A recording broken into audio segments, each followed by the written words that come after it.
About a decade ago, when Cadillac first tried to change its image, it revealed the first generation CTS. Then someone had the bright idea of shoving a Corvette engine into the Cadillac. And so we have the CTS-V, the most powerful car Cadillac has ever built. This is the third generation CTS-V. It's got a 6.2-liter supercharged V8 that delivers 640 horsepower and 630 foot-pounds of torque.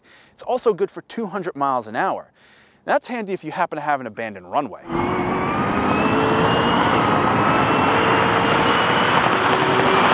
You'll notice the aggressive touches on the already macho CTS design. They all serve a purpose. The big Brembo brakes, the carbon fiber splitter, diffuser, and rear lip spoiler, plus the slotted hood. The CTS-V isn't shy. And really, why should it be? At this point, we've come to expect four-door luxury cars to be outrageously fast. Thanks, BMW. So you may as well be expressive. This thing just has an aura about it. It's a big, dark V8 Cadillac. If that's not cool to you, then I'm really not sure what is. Cadillac seems to be going for the big, brash American persona lately, and you know what? It works. You'll never confuse this General Motors product with its German and Japanese rivals. Though that's not always a positive thing. Part of the reason for that is Q, which is Cadillac's infotainment system.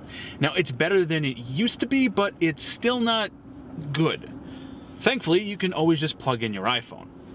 But another reason is the flat-out gorgeous two-tone Recaro seats, which somehow manage to be both amazingly comfortable and incredibly well bolstered, as you'll find out the first time you touch the throttle. The CTS-V has a split personality. Sure, you could drive it like an old-school Cadillac and it'll happily oblige. But the second you breathe on the gas, you're surrounded by a symphony of noise and fury. Now, this is a very heavy car, just north of 4,100 pounds, but it never really feels that way when you're driving it. I mean, it's not going to fit into any tiny parking spots, sure, but the way it handles, its weight is actually a good thing. It's got a ton of grip, so it's surprisingly easy to drive. If you push the car, it's direct and progressive as the rear steps out. It allows you to have a little fun without actively trying to kill you.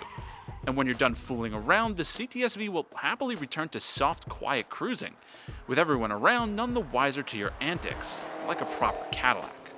This is where Cadillac is at these days. Brutal yet controlled power mixed with some of the best styling amongst the luxury brands. Now, it's not perfect, and sure, it's a bit brash, but God, it's good.